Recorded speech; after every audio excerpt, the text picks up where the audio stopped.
Music is powered by ideas. If you don't have clarity of ideas, you're just communicating sheer sound. Good things happen when you meet strangers. When you learn something from people or from a culture, you accept it as a gift, and it is your lifelong commitment to preserve it and build on it. Passion is one great force that unleashes creativity, because if you're passionate about something, then you're more willing to take risks. Things can fall apart or threaten to, for many reasons, and then there's got to be a leap of faith. Ultimately, when you're at the edge, you have to go forward or backward. If you go forward, you have to jump together. As you begin to realize that every different type of music, everybody's individual music, has its own rhythm, life, language, and heritage, you realize how life changes, and you learn how to be more open and adaptive to what is around us. I learn something not because I have to, but because I really want to. That's the same view I have for performing. I'm performing because I really want to, not because I have to bring bread back home. One of the things I love about music is live performance. I love grocery shopping when I'm home. That's what makes me feel totally normal. I love both the idea of home as in being with my family and friends, and also the idea of exploration. I think those two are probably my great interests. The role of the musician is to go from concept to full execution.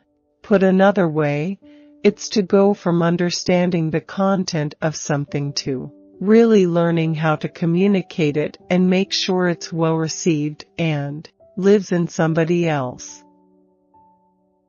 We may be coming to a new golden age of instrument making.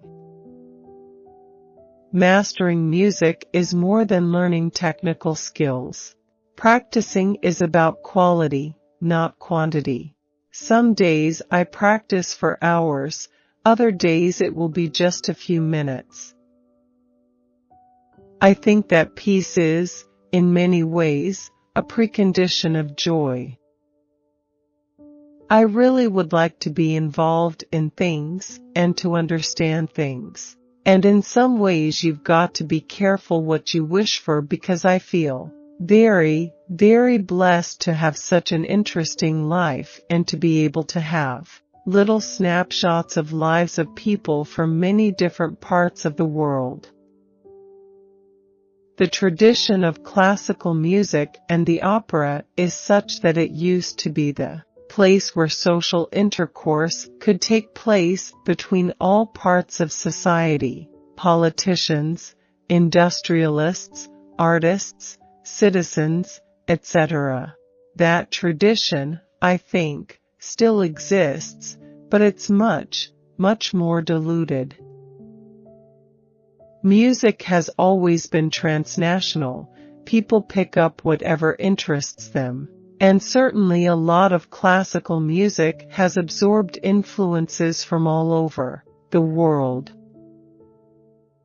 My involvement in the political arena is to make sure there's a place for culture.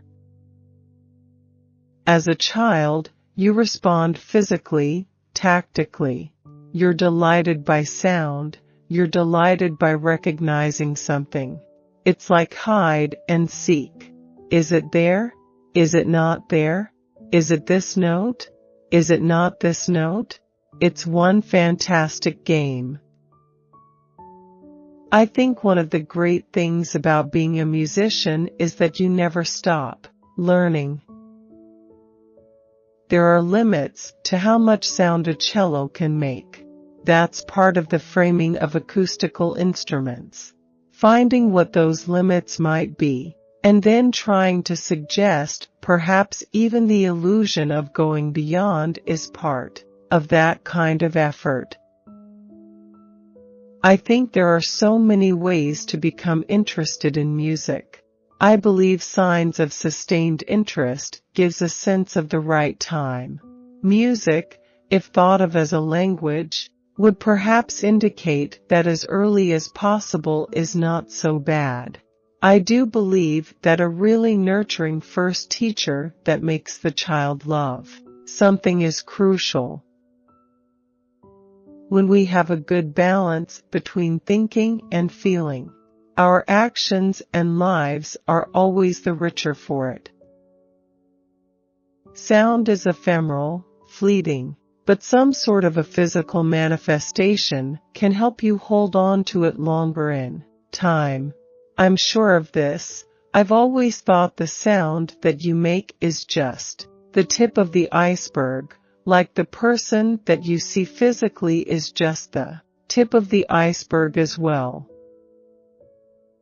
I remember when I was growing up, my great wish was to understand who I was and how I fit in the world. A composition is always more than the sum of its parts. In other words, a really good piece of music is more than itself. It's sort of like a prism, which you can see from each facet a single totality. I think the purpose of a piece of music is significant when it actually lives in somebody else. A composer puts down a code, and a performer can activate the code in somebody else. Once it lives in somebody else, it can live in others as well. Practicing is not only playing your instrument, either by yourself or rehearsing with others, it also includes imagining yourself practicing. Your brain forms the same neural connections and muscle memory whether you are imagining the task or actually doing it. Children, in a way, are constant learners, certainly sponge-like, absorbing everything without careful analysis, even though, at the same time, they are certainly capable of incredible insights. I think all musicians have at one time or another experienced one physical problem or another. I have had tendinitis a couple of times, so I try to be really careful. It takes patience and persistence to overcome injury. What came up at age 49 is I realized that of all the things I'm interested in, the thing I'm most interested in is figuring out what makes people tick, why people think the way they do, why they act the way they do. And I realized that music is such a great way to investigate why people do what they do. The tango is really a combination of many cultures, though it eventually became the national music of Argentina. You go through phases. You have to reinvent reasons for playing, and one year's answer might not do for another. One of the most interesting aspects of the film project was collaborating with so many people, directors, filmmakers, and writers over a 5-year period. I learned that there are 2 components to this. Many of the Central Asians know Russian, and Ted Levin speaks it fluently. I speak Chinese, but Mongolian is completely different, so we had to have translators. One is that you have to take time, lots of time, to let an idea grow from within. The second is that when you sign on to something, there will be issues of trust, deep trust, the way the members of a string quartet have to trust one another. The thing that I've always been slightly frustrated with was that the idea of a CD is kind of confined to a material possession that you can put on a shelf. And the idea of music, for me, is always about both the communication and the sharing of content, and so the interactive part is missing. There's a part of me that's always charging ahead. I'm the curious kid, always going to the edge. But an innovation, to grow organically from within, has to be based on an intact tradition. So our idea is to bring together musicians who represent all these traditions in workshops, festivals, and concerts to see how we can connect with each other in music.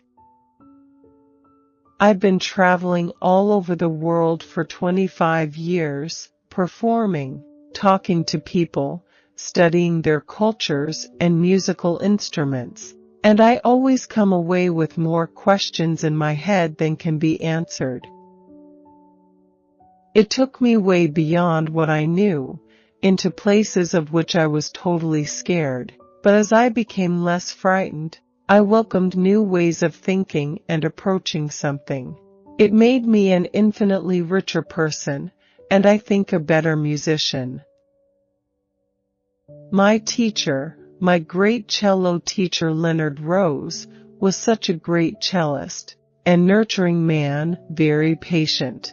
But I grew up not only admiring him, but obviously Casals, Rostropovich, Jacqueline Dupree, and many others, including many of my peers and contemporaries. With every year of playing, you want to relax one more muscle. Why? Because the more tense you are, the less you can hear. It's easy for me to care about Toronto, because Toronto is a community that cares about itself. It represents the world. It talks to itself, and because it does, it figures out that there must be a music garden as part of its existence.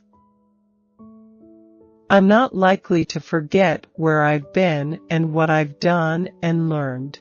I think it's just as important to play new instruments as to play new pieces.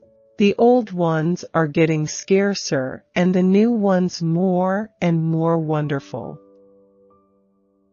You know, you can have someone who's the very best at something, but if there's not that kind of chemistry, collaborating is not going to amount to anything. I think anybody who goes away finds you appreciate home more when you return. People will ask, "Are you famous?"